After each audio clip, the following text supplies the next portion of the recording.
उत्तराखंडची राजधानी देहरादून इथं त्रिपुरातला एक विद्यार्थी उच्च शिक्षणासाठी आला होता. पण 20 दिवसांपूर्वी त्याची अचानक हत्या करण्यात आली. आरोपींनी चाकूनं वार करून या विद्यार्थ्याचा खून केला.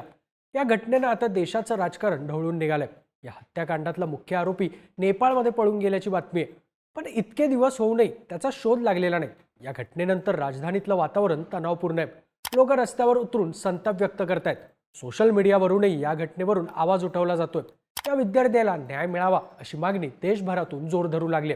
सगळ्या आरोपींना लवकरात लवकर अटक केली जाईल असं पोलीस सांगतात. पण मुख्य आरोपीचा शोध काय लागत नाहीये. त्यातच या प्रकरणात पोलिसांनी जे खुलासे केलेत त्यामुळे वातावरण आणखीन तापलंय. हे सगळं प्रकरण नेमकं आहे काय? त्रिपुराच्या विद्यार्थ्याची उत्तराखंडमध्ये हत्या का करण्यात आली? यावरून वातावरण एवढं का तापतंय? या प्रकरणात पोलिसांनी काय खुलासे केलेत? सगळी स्टोरी जाणून घेऊयात या व्हिडिओच्या माध्यमातून. नमस्कार, मी अनिकेत आणि तुम्ही पाहताय बोलभिडू. देहरादूनमध्ये त्रिपुराच्या ज्या विद्यार्थ्याची हत्या करण्यात आली त्याचं नाव आहे एंजेल चकमा. 24 वर्षीय एंजेल देहरादूनच्या जिज्ञासा विद्यापीठात MBAचं शिक्षण घेत होता. त्याचा लहान भाऊ मायकल चकमा हा सुद्धा देहरादूनच्याच उत्तरांचल विद्यापीठात शिकायला होता. दोघं भाऊ शहराच्या सेलाकुई परिसरात एकत्र राहायचे. ही घटना 9 डिसेंबरची आहे. त्या दिवशी संध्याकाळी 7च्या सुमारास हे दोघे जण किराणा सामान खरेदी करण्यासाठी घराबाहेर पडले होते. त्यांच्यासोबत एंजेलचे 2 मित्रही होते.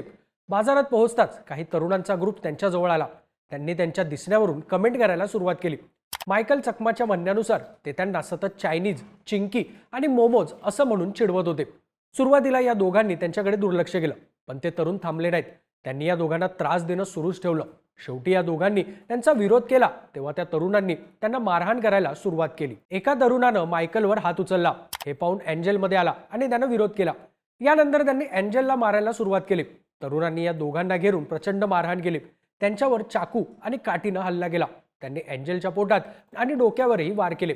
एंजेलच्या मामाने दिलेल्या माहितीनुसार या तरुणांनी या दोघांना चायनीज असं म्हणत मारहाण केली. त्यांनी एंजेलच्या मानेवर फाटेपर्यंत काठीने प्रहार केले.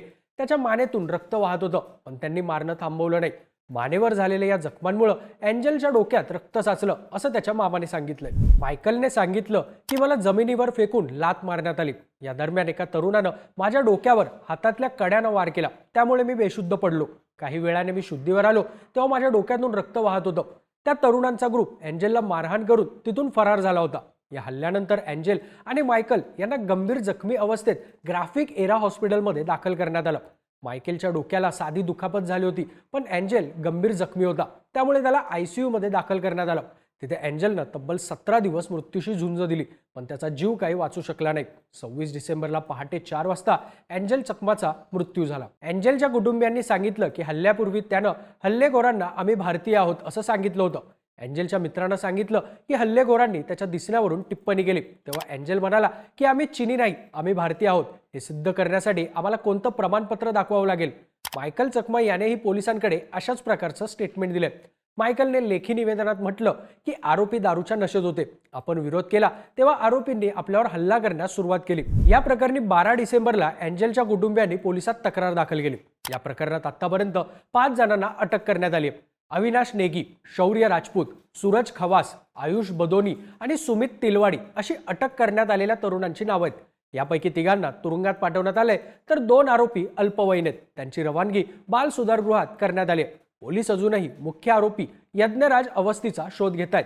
तो नेपाळला पळून गेल्याचा संशय पोलिसांना आहे. 26 डिसेंबरला एंजेलचा मृत्यू झाल्यानंतर ही घटना चर्चेत यायला लागली. ईशान्य भारतातल्या नागरिकांना देशाच्या अन्य भागात कशा प्रकारे वागणूक दिली जाते याचं भीषण वास्तव यामुळे पुन्हा एकदा समोर आलं. या घटनेवरून देहरादूनमध्येही तीव्र संताप व्यक्त केला जातोय. एंजेल चकमाला न्याय मिळावा अशी मागणी समाजाच्या सर्वच स्तरातून केली जाते. सोशल मीडियावर जस्टिस फॉर एंजेल चकमा सारखे हॅशटॅग ट्रेंड होत आहेत. काही विद्यार्थी संघटना आणि स्थानिक नागरिकांनी देहरादूनच्या रस्त्यांवर निदर्शनही केलेत. कॅन्डल मार्च काढून घोषणा देत आणि शोकसभा घेऊन त्यांनी आपल्या भावना व्यक्त केल्या. ही घटना पोलिसांनी ज्या प्रकारे हँडल केली त्यावरही आता प्रश्नचिन्ह निर्माण झाले.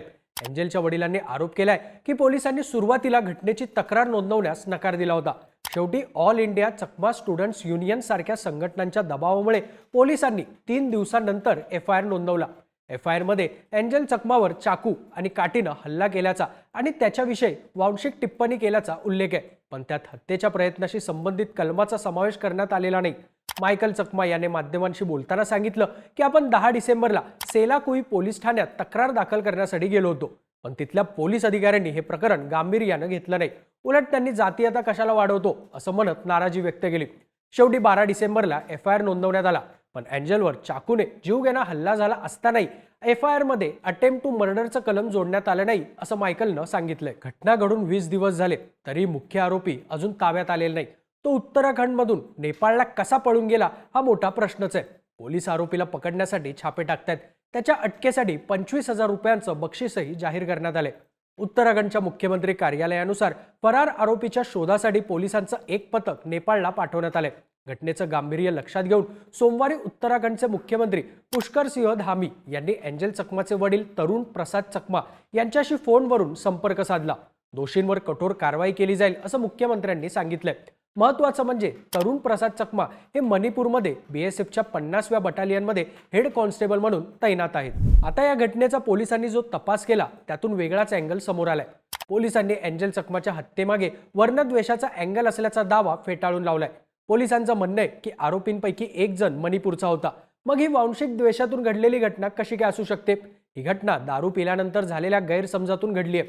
ही कोणत्याही जाणून बुजून केलेल्या कटाचा भाग नाही असं पोलिसांनी सांगितलंय. SSPच्या म्हणण्यानुसार घटनेपूर्वी आरोपींनी दारू प्यायली होती. ते आपापसात बोलत होते, एकमेकांवर जोक करत होते. त्या दरम्यान एंजल चकमा आणि त्याचा भाऊ मायकल तिथून जात होते.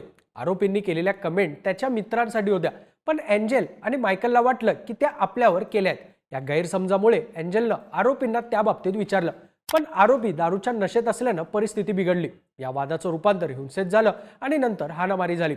जाणून बुजून वर्णद्वेषी शिवीगाळ केल्याचा कोणताही पुरावा पोलीस तपासात सापडलेला नाही. ही हीट ऑफ द मोमेंटमध्ये झालेली घटना आहे असं SSPंनी सांगितलंय. पोलिसांनी सांगितलं की हल्ल्यानंतर आरोपी थेट दारूच्या दुकानात परतले. त्यांनी दारू विकत घेतली आणि नंतर चहाच्या टपरीवर जाऊन पार्टी केली. आता पोलिसांनी केलेलं हे वक्तव्य मायकल चकमा आणि त्याच्या कुटुंबियांनी केलेल्या आरोपांपेक्षा पूर्णपणे वेगळं आहे. मायकलनं माध्यमांना सांगितलंय की आरोपींनी आपल्याला बघून चायनीज मोमो असे शब्द वापरले, पण पोलिसांनी ही गैरसमजातून झालेली घटना असल्याचं म्हटलंय. सध्या या घटनेवरून राजकारणही तापायला लागले.